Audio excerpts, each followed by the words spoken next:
Oke, kembali lagi ke saya. Ini adalah video saya ke-12. Video ke-12 ini adalah saya akan menjelaskan dan mengenalkan macam-macam bahasa programmer. Untuk mengenal lebih lanjut, mari kita simak PPT ini.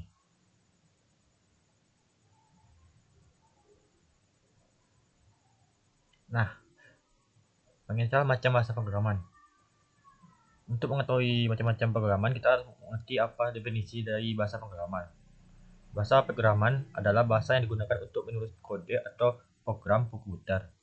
Bahasa programmer memungkinkan programmer atau pengembang untuk menentukan instruksi atau algoritma yang harus diikuti oleh komputer untuk menyelesaikan tugas tertentu. Bahasa pemrograman memiliki sintaks dan aturan penulisan yang berbeda, dan biasanya dikategorikan ke dalam kelompok tingkat tinggi atau tingkat rendah. Beberapa contoh bahasa programan tingkat tinggi yang populer adalah Python, Java, C++, JavaScript, dan PHP. Bahasa-bahasa ini biasanya lebih mudah untuk dipelajari untuk digunakan dengan fitur-fitur seperti abstraksi dan pemrograman berorientasi objek. Sementara itu, bahasa pemrograman tingkat rendah seperti bahasa assembly dan C memungkinkan programmer untuk memiliki kontrol yang lebih tinggi pada perilaku mesin atau hardware komputer. Namun, biasanya membutuhkan tingkat keahlian yang lebih tinggi untuk digunakan efektif. Setiap bahasa programan memiliki kelebihan dan kekurangan masing-masing, sehingga pemilihan bahasa programan tergantung pada tugas atau aplikasi yang dikembangkan dan preferensi dari pengembang atau programmer. Berikut adalah beberapa kelebihan dan kekurangan dari beberapa bahasa programan yang populer. Kita mulai dari Python.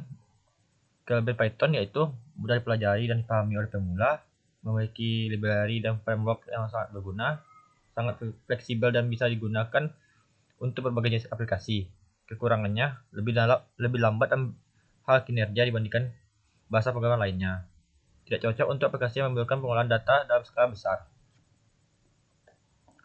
Yang kedua, Java. Kelebihannya itu dapat digunakan untuk berbagai jenis aplikasi, dari aplikasi desktop hingga aplikasi web. Memiliki kemampuan multi-threading dan kemampuan untuk mengolah memori secara otomatis. Bersifat portable dan mudah deploy pada berbagai platform. Kekurangannya cukup sulit dipelajari untuk pemula, perlu menggunakan library atau framework tambahan untuk membuat aplikasi yang kompleks. Yang ketiga, C++. Kelebihannya yaitu 1. Lebih cepat dan lebih efisien dari bahasa programan tingkat tinggi lainnya. Memiliki kemampuan untuk mengakses sistem operasi dan perangkat keras secara langsung. Cocok untuk aplikasi yang memerlukan pengolahan data yang skala besar. Kekurangannya 1. Lebih sulit dipelajari dan membutuhkan tingkat keahlian yang lebih tinggi. 2. Perlu memperhatikan masalah keamanan seperti buffer atau overflow. Keempat, JavaScript. Kelebihannya yaitu digunakan untuk mengembangkan aplikasi web yang interaktif dan dinamis. Yang kedua, mudah dipelajari karena banyak sumber daya di dukungan. Yang ketiga, bersifat portable dan mudah di-deploy pada berbagai platform. Kekurangannya yaitu memiliki beberapa masalah dengan konsisten keamanan. Yang kedua, tidak cocok untuk aplikasi desktop atau aplikasi yang memerlukan pengolahan data dalam skala besar. Untuk yang PHP, kelebihannya yaitu 1. Digunakan untuk mengembangkan aplikasi web dan server-side scripting. 2. Mudah dipelajari dan digunakan untuk pemula. 3. Memiliki banyak dukungan dari komunitas dan banyak sumber daya. 3. Untuk kekurangannya, tidak cocok untuk aplikasi desktop atau aplikasi yang memerlukan pengolahan data yang berat atau besar. Kedua, memiliki beberapa masalah dengan konsisten dan keamanan.